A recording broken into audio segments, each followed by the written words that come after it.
Assalamualaikum warahmatullahi wabarakatuh. Alhamdulillah, puji syukur kita berikan pada Allah Subhanahu wa Ta'ala. Hari ini masih diberikan kesehatan, bisa diberikan waktu yang luang, untuk kemudian online. Mudah-mudahan Allah Subhanahu wa Ta'ala memberikan kesehatan, sehat selalu sampai akhir hayat. Semoga hidupnya berkah dengan selalu bertambah kebaikan, rezekinya dijamin oleh Allah Subhanahu wa Ta'ala, selalu sehat walafiat, jika sakit segera Allah sembuhkan. Insyaallah di dunia memperoleh keberkahan, kebaikan, ketenangan, kesuksesan, dan di akhirat masuk surga tanpa hisab. Amin ya rabbal alamin.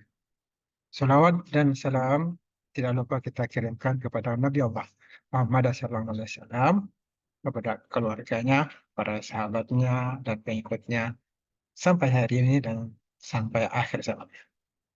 Kembali lagi pada kesempatan ini saya akan menyampaikan Al-Quran metode 3T, membahas tajwidnya, terjemah, dan juga tafsir. Di mana Allah SWT berfirman dalam Quran surat Al-Baqarah ayat 21. A'udzu billahi minasyaitonir rajim. Bismillahirrahmanirrahim. Ya ayyuhan nasu ubudu ربكم الذي خلقكم والذين من قبلكم لعلكم تتقون. Nah, dalam ayat ini tentunya setiap ayat itu ada pembahasan mad tabi'i, dibaca dua harokat, alif didahului fathah atau ya sukun didahului kasrah atau waw sukun didahului dhammah. Contohnya di sini an-nasu, alif didahului huruf nun berbaris fathah. Nasu dibaca dua harokat. I'buduhu, waw sukun didahului huruf dal berbaris dhammah, dibaca dua harokat. I'buduhu. Alladzi, ya sukun didahului huruf za berbaris kasrah, dibaca dua harokat. Namun ketika mad bertemu dengan huruf alif pada kata setelahnya, maka pada huruf setelahnya alif setelah mad, maka berubah bacaannya menjadi 5 atau 6 harokat. Ada yang disebut mad wajib mutasil kalau dalam satu huruf, dan jika dalam satu kata mad wajib mutasil. Jika dalam dua kata disebut mad jaiz munafasil. Nah, dalam ayat ini Allah Ta'ala berfirman dengan didahului kata atau kalimat. Kalimat itu bahasa Arab artinya kata. Bahasa Indonesianya kata, kalau bahasa Arabnya kalimah. Didahului ayat ini dengan ya ayyuha. Nah, di sini ya sebenarnya dua harokat, tapi bertemu dengan a, maka berubah menjadi 5 atau 6 harokat. Kemudian ada an-nas. Ya ayyuhan nas. Nun bertasdid ini didengungkan, ditahan bacaannya, disebut gunnah musyaddadah. Jadi dengung, ada tasdid. Hurufnya dua, nun dan apa satu lagi? Mim, nun dan mim. Kemudian dalam ayat ini ada hukum mim sukun bertemu huruf hijaiyah. Nah, kalau mim bertemu mim dan bertemu ba, mim atau ba, ya, mim sukun bertemu huruf mim atau mim sukun bertemu huruf ba, nah itu dibaca dengung, kun. Tetapi kalau bertemu selain dua huruf itu, misalnya huruf wa, maka dibaca jelas seperti biasa, disebut izhar syafawi. Misalnya dalam ayat ini, khalaqakum walladzina, khalaqakum ini wa. Nah, ini dibaca biasa, tidak dibaca dengung. Min qablikum la'allakum, qablikum la, nah ini dibaca biasa. Kemudian la'allakum tattaqun, la'allakum ta. Nah, ini dibaca jelas seperti biasa. Karena dia bertemu huruf wa, bertemu huruf lam, dan bertemu huruf ta. Nah, bukan huruf mim dan ba, maka dia dibaca jelas seperti biasa. Kemudian tajwid lainnya diantaranya ada tadi nun sukun bertemu ko. Yang qablikum. Nah, ini sebut apa? Ikhfa ya, ikhfa syafawi. Ikhfa saja. Beda ikhfa syafawi dan ikhfa.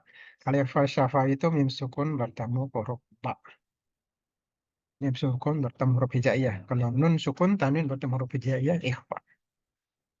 Nah, ayat ini diakhiri dengan wat arid li sukun, di mana nun berbaris fathah berubah menjadi sukun arid. Ya, tattaquna dibaca tattaqun karena wakaf. Bisa dua atau empat atau enam wakaf. Mat arid li sukun. Di mana Allah Ta'ala berfirman dalam tafsir Dapak diterjemahkan ayat 21 ini, ya ayuhan nas, artinya wahai manusia, ya budu, sembahlah kalian. Perintah kepada semua orang, baik laki-laki maupun perempuan. Rabbukumul lati, sembahlah Tuhanmu, Rabbukum allati yang khalaqakum, yang telah menciptakan kalian. Walatina, dan yang min qablikum, ya, telah menciptakan kamu dan orang-orang sebelum kamu. La'alakum tattaqun, agar kamu bertakwa. Nah, ini merupakan seruan agar menyembah Allah Subhanahu wa Ta'ala. Nah, inilah seruan kepada kita semua manusia, tidak pandang baik dia laki-laki maupun perempuan, semuanya diseru agar menyembah Allah Subhanahu wa Ta'ala. Mana Allah Ta'ala yang telah menciptakan dan menuntut manusia, kita semua ini, untuk memurnikan ibadah hanya kepadanya, ya, tidak ada yang lain, tidak ada sekutu baginya.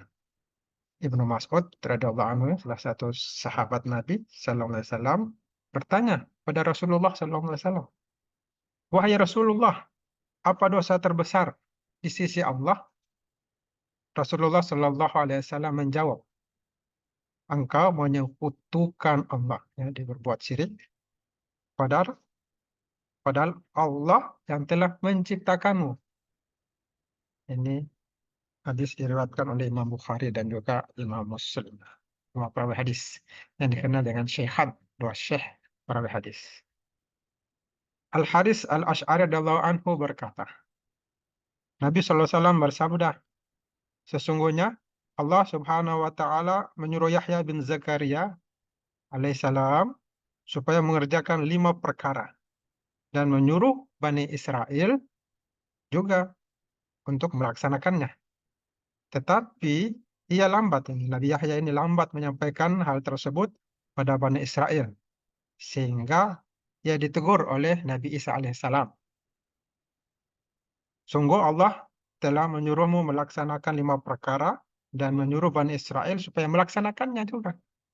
Jika engkau tidak dapat menyampaikannya, maka akulah yang akan menyampaikannya. Lalu Nabi Yahya menjawab, wahai saudaraku, aku khawatir jika engkau yang menyampaikannya, maka aku akan disiksa dan dimasakan oleh Allah Ta'ala. Lalu Nabi Yahya alaihissalam mengumpulkan Bani Israel di Baitul Maqdis hingga memenuhi ruangan masjid. Kemudian dia duduk di atas mimbar seraya berkata, Allah telah menyuruhku melaksanakan 5 perkara. Yang pertama, hendaklah kalian menyembah Allah dan tidak menyekutukannya. Yang kedua, dia menyuruh kalian mengerjakan salat. Yang ketiga, dia menyuruh kalian berpuasa. Yang keempat, dia menyuruh kalian bersedekah. Dan kelima, dia menyuruh kalian berzikir. Rasul sallallahu alaihi wasallam kemudian bersabda, dan aku menyuruh kamu melaksanakan 5 perkara. Melaksanakan 5 perkara yang diperintahkan Allah padaku, yaitu bersatu, berjamaah, mendengar, ya, mendengar pemimpin, menaati pemimpin, berhijrah dan berjihad di jalan Allah.